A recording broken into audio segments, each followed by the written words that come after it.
changes in which we could build a better system of response, build a better community so that we're thinking about how we prevent all of these things. And then most importantly, so that we can create a world so that one day that certain segments of our population don't have to have that talk with their young boys. Because if you think about it, ultimately that's what needs to change in our society. But if I talk to many people, they're not too optimistic that that will ever change. And so I think one of the things that, just in reflection, I think one of the things that absolutely needs to happen is that we who have the power, who are prosecutors, who are chiefs, we need to start saying out loud that we want to reduce people, civilians, being killed by police.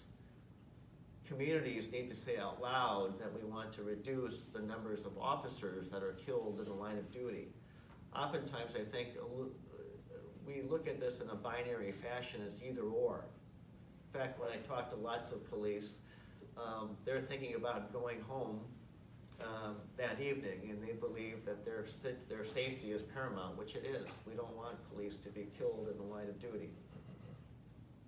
But oftentimes they'll think about this world in a binary way. And I also think that our community does that too as well. And so this effort by the Institute for Innovation and Prosecution is to bring those stakeholders together. So we met twice over a period of a year, and we were led by the voices of people like Valerie from throughout the country. Many families that were impacted by police violence were also a part of this table, and we heard and listened to what they felt and how they felt like how their case was processed and what didn't happen in their particular cases. And so as we listened to all of those families and their stories and their tragedies, we came up with a set of recommendations. And we recognize that these recommendations aren't going to be applicable everywhere, because in every community across America, they have different laws, different cultures. Everything's very different. But what's fundamental about what's in these recommendations is to start with the concept of, like, what do we do before an incident occurs?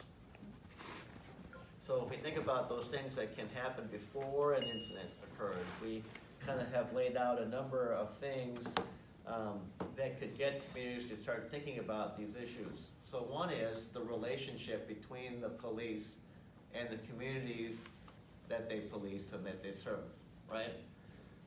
In this particular case involving Philando, Castile, after the community found out more information, because obviously this case generated lots of attention and publicity, and it got people to start thinking about their own community.